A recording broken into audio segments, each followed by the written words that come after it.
Hi hello வணக்கம் and welcome back to our channel. So மழையோட இந்த வீலாக ஆரம்பிக்கிறோம். 2 நாளாக பார்த்தீங்கன்னா பயங்கரமான வெயிலுங்க. அந்த உஷ்ணத்தை போக்குற மாதிரி ஒரு சூப்பரான குளு குளுன்னு ஒரு மழை ஒன்று வந்திருக்கு. இதே மாதிரி ஏதாவது ஒன்று வந்து இந்த கொரோனாவையும் தூக்கிட்டு போனால் ரொம்ப நல்லாயிருக்கும். ஏன்னா டெய்லி பார்த்தீங்கன்னா இப்போ வந்து 6000 பீப்புள் வந்து பாதிக்கப்படுறாங்க. ஸோ இதெல்லாம் எப்போ ஓஞ்சு நம்ம எப்போ வந்து ஃப்ரீயாக நார்மல் லைஃப்க்கு வரப்போகிறோன்னு தெரிய மாட்டேங்குது. ப்ரீவியஸாக பார்த்திங்கன்னா இந்தியாவில் வந்து ரொம்ப கேசஸ்லாம் கம்மியாக இருந்தது அப்படின்னு கொஞ்சம் தைரியமாக இருந்தது. நாம் எப்படியும் வந்து தப்பிச்சிட்டோம், மீதி கண்ட்ரீஸ் தான் வந்து பாதிக்கப்பட்டிருக்கு அப்படிங்கிற மாதிரி. பட் இப்போ பார்த்திங்கன்னா எல்லாரையுமே மிஞ்சி நம்ம தூக்கி சாப்பிட்ருவோம் போல இருக்குது இந்த கவுண்டில். பட் நம்ம ரொம்ப நாளைக்கு வந்து இதே மாதிரி வீட்லேயும் இருக்க முடியாது. பட் சேஃப்டி மெஷர்ஸ் அட்லீஸ்ட் வந்து ரொம்ப மினிமலாக எடுத்துக்கிட்டு நம்ம வெளில போகணும். அட்லீஸ்ட் வந்து சானிடைசர் கையில் வச்சுக்கலாம், மாஸ்க் போடலாம், ஹேண்ட் வாஷ் பண்ணலாம், இல்லை சோஷியல் டிஸ்டன்சிங் மெயின்டைன் பண்ணலாம். அந்த மாதிரி ஏதாவது பண்ணலாம். யாராவது ஒரு போலீஸ் அஃபீஷியல்ஸை பார்த்தா தான் வந்து அந்த மாஸ்க் எடுத்து மூக்கில் வந்து மாட்டுறாங்க. மோஸ்ட் ஆஃப் த பீப்புள் பார்த்திங்கன்னா கிட்டத்தட்ட 80% ஆஃப் பீப்புள் வந்து பார்த்திங்கன்னா மூக்குக்கு மாஸ்க் போடவே மாட்டேங்கிறாங்க. தாடையில் தான் இருக்குது. யாரையாவது பார்த்தாங்கன்னா மட்டும்தான் அதை வந்து போடுறாங்களே தவிர, ஸோ இது வந்து தானாக தனியாக நமக்காக வரணும். அந்த மாதிரி வந்தால் மட்டும்தான் இதை நம்ம அவாய்ட் பண்ண முடியும். ஸோ இந்த ஒரு மெசேஜோடு நம்ம இந்த வீடியோவை ஸ்டார்ட் பண்ணலாம். இன்றைக்கும் நான் வந்து ஒரு வீலாக் தாங்க கொண்டு வந்திருக்கேன். இன்றைக்கி டேயில் என்ன நடக்குதுன்னு பார்க்கலாம். ஸோ இது வந்து பார்த்திங்கன்னா காலையில் இது வந்து ஆடி மாதம் அப்படிங்கிறதுனால டெய்லி வந்து அந்த பானகம் தண்ணி வைக்கிறாங்க அத்தை வந்து சாமிக்கு. ஸோ அதில் வந்து நாங்கள் கொஞ்சமாக இந்த வேப்பிலை கொழுந்து வந்து போட்டு அதை வைப்போம். ஸோ அந்த பானகம் வந்து சாமி கும்பிட்டு முடிச்சதுக்கப்புறமா ஆளுக்கு ஒரு ஸ்பூன் அந்த பானகமும் ஒரு கொழுந்தும் சாப்பிடுவோம். ஸோ அது ரொம்ப வந்து உடம்புக்கு நல்லதுன்னு சொன்னாங்க. ஸோ அதுக்காக தான் அதை மாடியில் வந்து எடுக்க வந்திருக்கேன். இன்றைக்கி பிரேக்ஃபாஸ்ட் பார்த்திங்கன்னா ஒரு சிம்பிளான ஒரு ரைஸ் நூடுல்ஸ் தான் பண்ணிகிட்ருக்கேன். ஸோ இதோட ரெசிபி பார்த்திங்கன்னா நம்மளோட சேனலில் ஏற்கனவே இருக்குது. ரொம்ப ரொம்ப சிம்பிளுங்க. ஏதாவது ஒரு ஆயில் வந்து ஒரு 2-3 ஸ்பூன் விட்டுக்கலாம். ரொம்ப கம்மியாக இருந்தாலே போதும். அதில் வந்து நான் வாங்கியிருந்த அந்த சிங்ஸ் மசாலா இருக்கு இல்லையா, அந்த சில்லி கார்லிக் சாஸ், அதை வந்து நான் ஒரு 3 ஸ்பூன் விட்டுருக்கேன். இன்றைக்கி வந்து நான் வந்து 2 பேக்கெட் நூடுல்ஸ் போடுறேன். அதுக்கு வந்து ஒரு 3 ஸ்பூன்லேருந்து 4 டீஸ்பூன் வந்து விட்டாலே போதும். ரொம்ப காரம் இல்லாமல் தான் நான் பண்ணுறேன். ஏன்னா நித்தமியன் குருத்தன்மை சாப்பிட்ற அளவுக்கு தான் பண்ணிகிட்ருக்கேன். உங்கள்கிட்ட என்னெல்லாம் வெஜிடபிள்ஸ் இருக்கோ, உருளைக்கிழங்கு தவிர இது எல்லாமே போட்டுக்கலாம். அதாவது தண்ணி நிறைய வந்து ஊஸ் அவுட் ஆகக்கூடாது. இந்த ரொம்ப மாவு கன்சிஸ்டன்சி இல்லாத வெஜிடபிள்ஸ்லாம் போட்டுக்கலாம். ஸோ போட்டு அதை நல்லா வந்து டாஸ் பண்ணிவிட்டு நல்லா க்ரன்ச்சியாக இருக்கிற மாதிரி இருக்கணும் வெஜிடபிள்ஸ். ரொம்ப வந்து வேக வச்சிடாதீங்க. அவ்வளோதான். லைட்டாக உப்பு தூவி அந்த நூடுல்ஸை வந்து நீங்கள் நல்லா டாஸ் பண்ணி எடுத்திங்கன்னா ஓவர். ஃபைனலாக வந்து சுகர் நல்லா ஒரு 1/2 டீஸ்பூன் போதும்.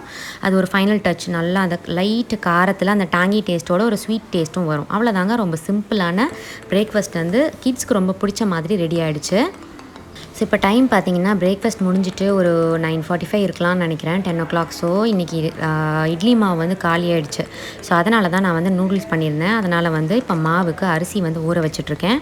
நிறைய பேர் வந்து கிரைண்டரில் எப்படி நீங்கள் வந்து மாவு வந்து ஆட்டி எடுக்கிறீங்க அப்படிங்கிற மாதிரி கேட்டிருந்தாங்க. சரி, ஓகே, நம்ம வந்து ஊற வைக்கிற ப்ராசஸ்லேருந்தே வந்து சொல்லிடலாம் அப்படின்ட்டு. நான் வந்து லாஸ்ட் இந்த பிக் பாஸ்கெட்டோட அந்த வீடியோ வந்து நான் போட்டிருந்த போதே உங்களுக்கு சொல்லியிருந்தேன். டாடா சம்பனோட அந்த உளுந்து தான் வாங்கியிருக்கேன் அப்படின்ட்டு. அது வந்து நல்லா வந்து உபரி தருதுங்க. நான் இந்த முறை வந்து கிட்டத்தட்ட 6 டம்ளர்ஸ் ஆஃப் ரைஸ் போட்டிருக்கேன். அதுக்கு வந்து 1.25 டம்ளர் வந்து இந்த டாடா சம்பனோட உளுந்து போட்டிருக்கேன். ரொம்ப ரொம்ப சூப்பரான அந்த நல்ல உப்பி வருதுன்னு சொல்லுவாங்க இல்லையா, உபரி கொடுக்குதுன்ட்டு.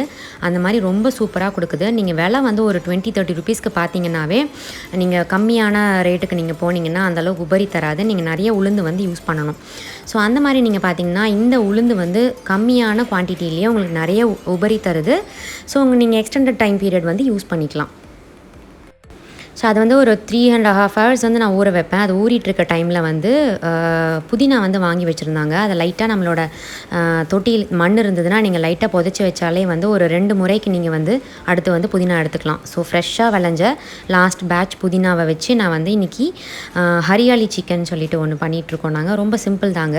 இஞ்சி பூண்டு மிக்ஸு, அப்புறம் வந்து புதினா வந்து ஒரு பஞ்சு, அதுக்கப்புறம் கொத்தமல்லி ஒரு பஞ்சு, இது எல்லாத்தையும் நல்லா வந்து அரைச்சிட்டு சிக்கனோட உப்பு போட்டு மிளகாய் தூள் கொஞ்சம் சேர்த்து நீங்கள் நல்லா மேரினேட் பண்ணி, தயிர் வந்து ஒரு 2 cups விட்டுட்டு சிக்கன் வந்து ஸ்லிட்டு போட்டு ஒரு 2 hours வந்து ஊற வச்சு நல்லா இரும்பு தவாவில் ஸ்மோக்கியாக இந்த மாதிரி எண்ணெய் நல்லா கொஞ்சமாக வந்து விட்டு நல்லா திருப்பி போட்டு சுட்டு எடுத்திங்கன்னா சூப்பரான வீட்லேயே வந்து கபாப் வந்து ரெடி ஆகிடும். நீங்கள் வந்து வெளியிலலாம் எங்கேயுமே போக தேவையில்லை.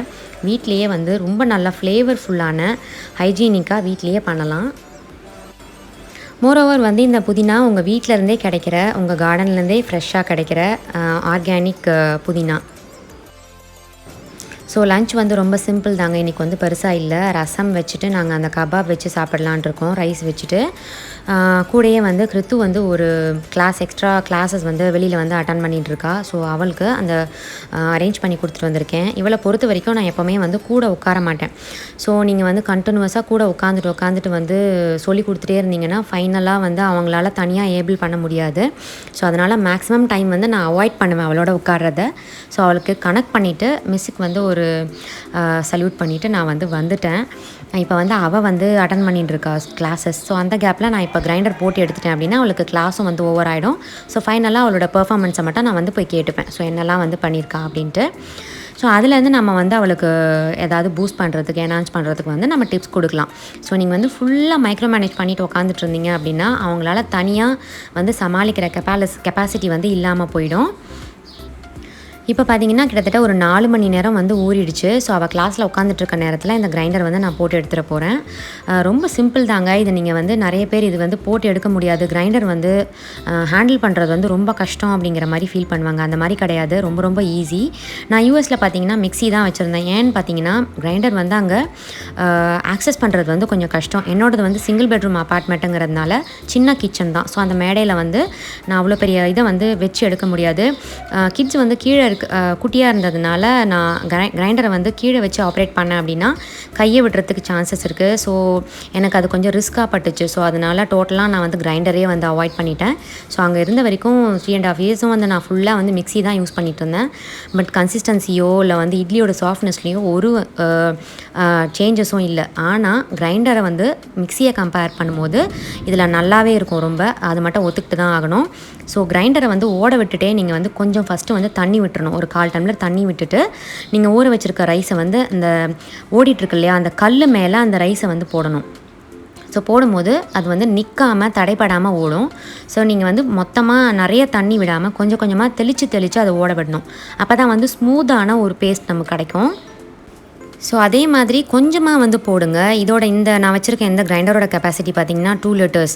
பட் நான் அந்த அளவுக்கு நான் வந்து அரைக்க மாட்டேன். கொஞ்சம் கொஞ்சமாக விட்டு அரைச்சாலே வந்து இந்த கல் வந்து நிறைய நாள் உழைக்கும். ஸோ யூஎஸில் வந்து நான் சொல்லியிருந்தேன்ல ஏன் வந்து முக்கியமாக அங்கே வந்து யூஸ் பண்ணலை அப்படின்னு பார்த்தீங்கன்னா இந்த கல் வந்து அந்த வெயிலில் வந்து காயணும். அட்லீஸ்ட் நீங்கள் பால்கனிலேயோ இல்லை வந்து உங்களோட அந்த காத்தோட்டமான அந்த ஜன்னலில் வந்து வச்சு தான் நீங்கள் யூஸ் பண்ணணும். அதர்வைஸ் உங்களுக்கு வந்து அது பூஞ்சை பிடிக்கிறதுக்கு வந்து சான்ஸ் இருக்குது. ஸோ போக போக அது வந்து நமக்கு அந்த மாவில் கலந்து இன்ஃபெக்ஷன்ஸ் வரத்துக்கும் சான்சஸ் இருக்குது. ஸோ இந்த ரிஸ்க்னால தான் நான் வந்து அங்கே யூஸ் பண்ணாமல் இருந்தேன். ஸோ அந்த மெயின்டெனன்ஸ்லாம் இருக்குது இங்கே. அந்த மாதிரி நீங்கள் வந்து பழக்கி நல்லா மெயின்டைன் பண்ணிட்டு வந்தீங்கன்னா நிறைய நாள் வரும் கிரைண்டர். ஸோ இன்னொரு டிப் என்னென்னு பார்த்தீங்கன்னா இந்த 3 கல் வச்சு கிரைண்டர் வரும். ஸோ அது கண்டிப்பாக நான் சஜஸ்ட் பண்ண மாட்டேன். அந்த ட்ரையாங்கல் மாதிரி. ஸோ அது குயிக்காக போயிடும். அதாவது சரியாக அரைக்காது, குயிக்காக வந்து தேஞ்சு போயிடும். ஏன்னா அது சாய்வான இதில் இருக்குது. ஸோ அடிக்கடி நீங்கள் வந்து மெயின்டெனன்ஸ்க்கு வந்து போகிற மாதிரி இருக்கும். கல் வந்து நீங்கள் ரொட்டேட் பண்ணணும் அப்படின்ற மாதிரிலாம் சொல்லுவாங்க. ஸோ என்னோடய சஜஷன் என்னென்னு பார்த்தீங்கன்னா இந்த 2 லிட்டர்ஸ் கிரைண்டரே வாங்கிக்கலாம். பெருசும் போகாதீங்க, சின்னதும் போகாதீங்க. இந்த மாதிரி 2 கல் வச்ச மாதிரியே யூஸ் பண்ணிக்கலாம். ஏன்னா வந்து நான் 2மே யூஸ் பண்ணியிருக்கேன். இது வந்து ரொம்பவே வந்து பெட்டர். ஸோ அதே மாதிரி கடைசியாக வந்து நீங்கள் ஓட விட்டுட்டே விரலை வந்து கொஞ்சம் கொஞ்சமாக விட்டு ஸ்மூத்தான கன்சிஸ்டன்சிக்கு வர மாதிரி திக்காக வந்து அரைச்சி எடுத்துக்கோங்க. இன்னொரு விஷயம் என்னென்னு பார்த்தீங்கன்னா அரைக்கும் போது உப்பு போட்டு அரைக்காதீங்க. ஃபைனலாக ஒரு பேட்ச் போடுறீங்க இல்லையா அந்த பேட்சில் மட்டும் உப்பு போட்டு அரைச்சி எடுத்துக்கோங்க. கடைசியாக நீங்கள் வந்து மிக்ஸ் பண்ணி வைக்கும் போது வந்து உப்பு போட்டுக்கலாம் அப்படிங்கிறதும் வந்து தப்பு தான். ஸோ எப்படியுமே வந்து தண்ணி விட்டுரும். ஃபஸ்ட்டு 2 பேட்ச் போடுறீங்கன்னா அந்த பேட்சில் உப்பு போடாதீங்க. ஃபைனலான பேட்சில் வந்து உப்பு போடுங்க. நான் எப்படின்னா வந்து உளுந்து, வெந்தயம், அரிசி 3மே ஒன்றா சேர்த்து தான் அரைப்பேன். இட்லி அண்ட் தோசை சேர்ந்து ஒரே பேட்டர் தான் அரைப்பேன். தனியாக வந்து அரைக்க மாட்டேன். ஸோ அதை எடுக்கும் போதுமே வந்து நிறைய பேர் வந்து பயப்படுவாங்க. ஸோ இந்த மாதிரி நீங்கள் 2 அந்த கல் வச்ச மாதிரி வாங்கினீங்கனாவே அது வந்து ரொம்ப ஈஸி எடுக்கிறது. ஸோ இந்த சைடு வந்து கொஞ்சம் கேப் இருக்கு இல்லையா அதில் வந்து நீங்கள் ஓடும் போதே வந்து கொஞ்சமாக விரல் விட்டு கொஞ்சமாக நீங்கள் எடுத்தாலே வந்து அழகாக எடுத்துடலாம். சில பேர் வந்து எடுக்கிறதுக்கு பயந்துட்டு அந்த எல்லாத்தையும் ஓப்பன் பண்ணிவிட்டு எடுத்துகிட்டு அப்புறம் கொட்டி பண்ணுவாங்க. அதை விட இதுவே வந்து ஃபாஸ்ட்டாக நீங்கள் 2 மினிட்ஸில் எடுத்துடலாம். ஸோ கொஞ்சம் பேட்சாக வந்து இந்த மாதிரி நீங்கள் போட்டு எடுத்தாலே வந்து ஸ்மூத்தான ஒரு நல்ல ஒரு உபரி தரக்கூடிய ஒரு இட்லி பேட்டரை வந்து நீங்கள் ரெடி பண்ணிடலாம்.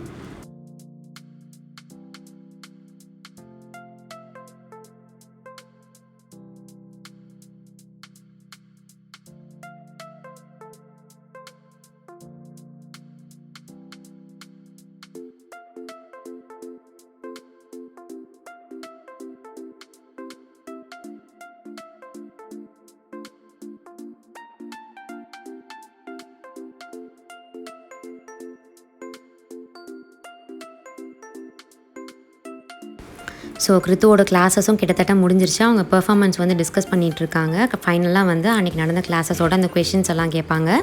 ஸோ அது முடிச்சதுக்கப்புறம் கொஞ்சம் நேரம் வந்து மூவி டைம். இப்போ லஞ்ச் முடிச்சுட்டு அந்த கிளாஸ் முடிச்சுட்டு மூவி டைம் போயின்ட்டுருக்கு. நித்தமி வந்து தூங்கியாச்சு. ஸோ இப்போ ஈவினிங் வந்து நாங்கள் ஒரு இடத்துக்கு போகிறோம். அது எங்கே போகிறோன்னு பார்த்தீங்கன்னா,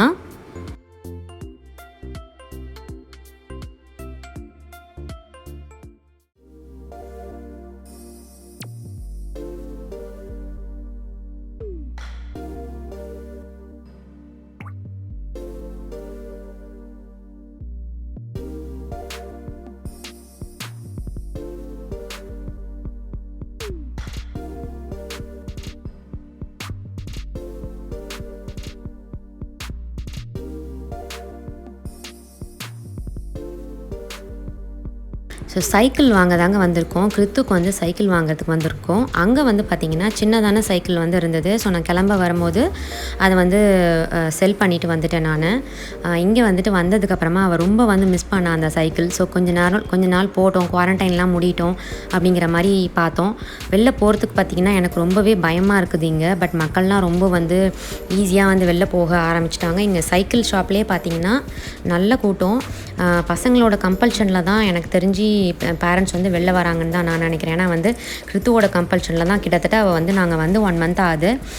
4 weeks வந்து அவளோட தொல்லை தாங்காமல் தான் நாங்கள் வந்திருக்கோம் இன்றைக்கி. கிருத்தன்வி பார்த்திங்கன்னா அவளோட ஏஜை விட கொஞ்சம் வந்து ஹைட் ஜாஸ்திங்க. அவள் வந்து 6 years ஆகுது அவளுக்கு. ஸோ அதனால் வந்து நான் ப்ரீவியஸாக வந்து 12 inch வச்சுருந்தோம் அங்கே. இங்கே பார்த்திங்கன்னா அவளுக்கு 16 inch வந்து எடுக்கணும்னு சொன்னாங்க. பட் கால் வந்து எட்டலை. பட் குயிக்காக வந்து வளர்ந்துருவாங்க அப்படின்னாங்க. அவள் பார்த்திங்கன்னா கரெக்டாக வந்து கேர்ள்ஸ் லைக் பிங்க்குங்கிற மாதிரி பிங்க்காக பார்த்துட்டு இருந்தேன் எல்லாம். ஸோ நான் கொஞ்சம் பார்த்திங்கன்னா கொஞ்சம் கிளாஸியான கலர்ஸாக எடுக்கலாம் அப்படின்ட்டு. பிங்க் பார்த்திங்கன்னா அந்த மேட் ஃபினிஷோடு இருந்தது. அந்த என்ன சொல்கிறது, கிளிட்டரியாக இல்லை பார்க்குறதுக்கு.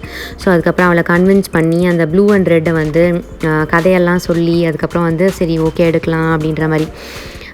அதுக்கப்புறம் வந்து அவள் சரி ஓகே மம்மி எடுத்துக்கிறேன் அப்படின்னு சொல்லிட்டு அதுக்கப்புறம் வீட்டை வந்து பார்த்ததுக்கப்புறமா அவளுக்கு வந்து ரொம்ப வந்து பிடிச்சிருந்தது அது. ஏன்னா அங்கே வந்து லைட்டிங்ஸ் எல்லாம் பார்த்திங்கன்னா கொஞ்சம் சப்மிசிவாக தான் வச்சுருந்தாங்க. ஸோ அதில் வந்து அந்த பிங்க் வந்து ரொம்ப நல்லா அந்த மாதிரி இருந்தது. பட் எனக்கு வந்து பார்த்திங்கன்னா அந்த பிங்க் ரொம்ப வந்து கலர் ஃபேட் ஆகிடுமோ அப்படிங்கிற எனக்கு ஒரு டவுட்டு. அதனால தான் நான் வந்து கொஞ்சம் டார்க்கான கலர்ஸாக எடுக்கலாம் அப்படிங்கிற மாதிரி தான் அந்த கலர் வந்து சூஸ் பண்ண வச்சேன். கூடயே வந்து இந்த சைடு வந்து கொஞ்சம் டாய்ஸ் எல்லாம் வச்சுருந்தாங்க. அவளோட அந்த டாய்ஸ் எல்லாம் அங்கே மிஸ் பண்ண ஆரம்பிச்சிட்டா. அதனால் 2 பேருமே சரி ஓகேன்னு சொல்லிட்டு இங்கே கொஞ்சம் கிச்சன் டாய்ஸ், அதுக்கப்புறம் வந்து கொஞ்சம் வெஜிடபிள் டாய்ஸு அவள் சாட்டிஸ்ஃபை ஆகிற அளவுக்கு வாங்கிட்டு இப்போ ரெடி ஆயாச்சு கிளம்புறதுக்கு. ரொம்ப குஷி ஆக்சுவலாக. என்ன சொல்கிறது, ஒரு குட்டி சர்ப்ரைஸ் மாதிரி இருந்தது. அன்பிளான்டாக தான் கிளம்புனோம் நாங்கள். இப்போ டைம் பார்த்திங்கன்னா கிட்டத்தட்ட 5:30 6 o'clock ஆக போகுது. நல்லா வந்து இருண்டுருச்சு மழை வர மாதிரி. ஸோ சைக்கிள் வந்து நல்லா ஃபிக்ஸ் பண்ணிவிட்டு அங்கேயே வந்து நாங்கள் அந்த டயர்லாம் வந்து சரி பண்ணிவிட்டு ரோட்டில் வந்து ஒரு டெஸ்ட் ட்ரைவ் மாதிரி பண்ணி வாங்கி எடுத்துகிட்டு போயிட்டோம்.